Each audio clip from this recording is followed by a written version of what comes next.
how frustrating is it when in the heat of the moment your is too soft, too sensitive, or just too damn slow?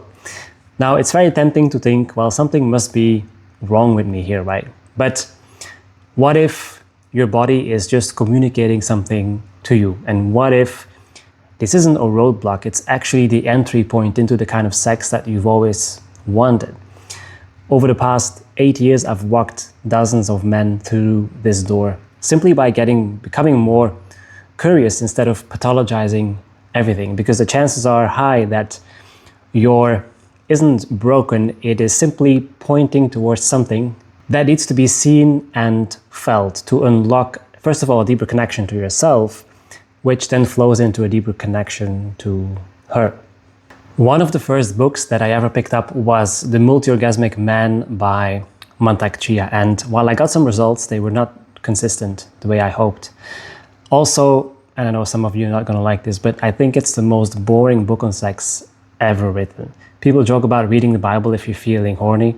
Well, I suggest reading Mantak Chia's book, The Multi-Orgasmic Man, instead.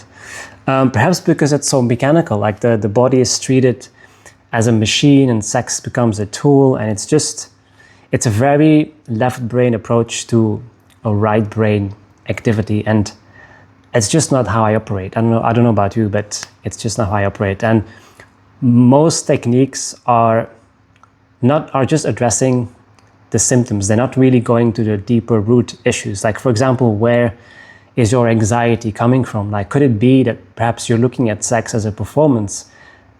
Because if that's the case, then that's a mindset issue. That's not a body issue. One time I was working with somebody specifically on premature ejaculation, and I told him, next time you walk into the bedroom, just hold your masculine frame. And it just clicked. And that was only 2 weeks in. So we had still 10 weeks left to talk about the fun stuff.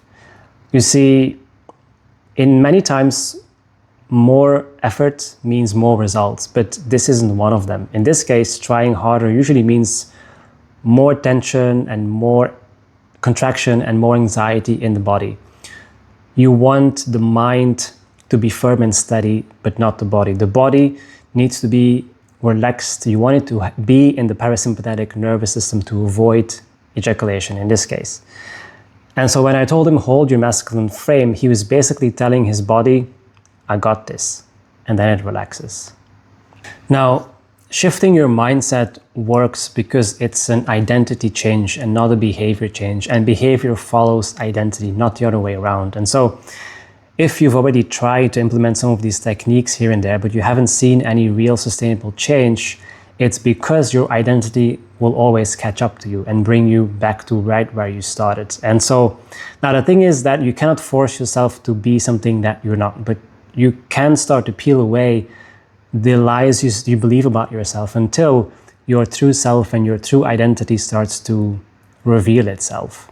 And everything we need to find out is actually right in front of us. Like, your body is telling you something, your anxiety is telling you something. We just need a little bit more flow and a little bit less force. Now, before we dig deeper, let's quickly recap the ground that we've already covered. There is a process to this that consists of 3 reframes, and perhaps without you noticing, we've already addressed 2 of them. The first one, we've established that sexual dysfunction, whatever you want to call it, is not a roadblock, it's an entry point. Your body has requirements and it's simply communicating those to you. And perhaps most importantly, it's also a shift out of the victimhood mentality so that real change can happen. So the second one, we've established that sex is much more than just a performance, right? Of course, you want to be able to perform, but if this is coming from a place of insecurity and seeking validation and shame, then it becomes a problem, right? And I even would say that a lot of the self-optimization, self-help advice out there is very much rooted in this idea of I'm not good enough, basically. And now, don't get me wrong, I do value techniques and practices, right? But they are meant to stabilize the nervous system so that we can dive deeper from a place of security and clarity, and that's the third reframe. So if sex is not a performance, then what is it, right? Well, when we perform, we pretend. We pretend to be something that we're not. We're essentially putting on a mask. And that's directly opposed to what sex is supposed to be. It's all about taking off the mask, taking off the clothes, and to lift the veil, to see something that is usually hidden, right? So we want to see and feel, but we also want to be seen and felt. And that's the scary part, because what if she rejects me? What if she judges me? What if she discovers who I really am, right? And so this is where the excitement can quickly turn into anxiety, and the anxiety translates into, it is not safe right now to express myself, and so you collapse and you lose your masculine frame. And this is why porn is so appealing, because it gives you the reward without the risk of rejection. Sex is only scary when we don't know who we are, or when we're afraid to find out, right? But isn't that what makes sex so exciting? Isn't that what sexual healing is all about? And I remember back in my early days when I was into Neo-Tantra, we would do this exercise where you would sit in front of somebody and make eye contact, basically eye gazing in silence. And the idea was that you would just be witnessing whatever arises in the body, thoughts or emotions or sensations. And there was usually a fire in the middle, either an actual fire, like in the form of a candle, or like the metaphysical sexual fire, so to speak.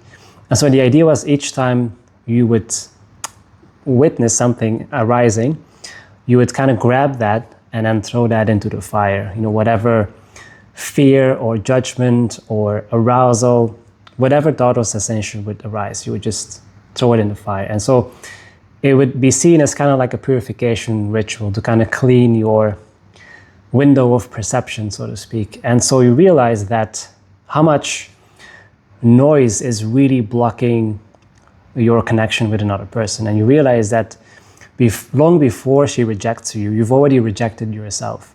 Before she even judges you, you've already judged yourself way before that even happens. And this is the real work, is to sit in silence, either alone or with another person, either a man or a woman. But it is to learn how to create safety in your own body as you start exposing yourself to more forms of stress, including arousal. Arousal is actually a form of stress to the body. And you want to be doing this long before you even step into the bedroom, because in the bedroom, everything gets intensified even more, right? And so this is where you can start turning anxiety back into excitement about finding out who she is, and more specifically and especially finding out who you are. You know, taking off your clothes is step one, right? There's so much more to unpack. There's so many layers to a person's soul. And so in the end, you know, all she really wants is you, the real you. And you can't fail at being you.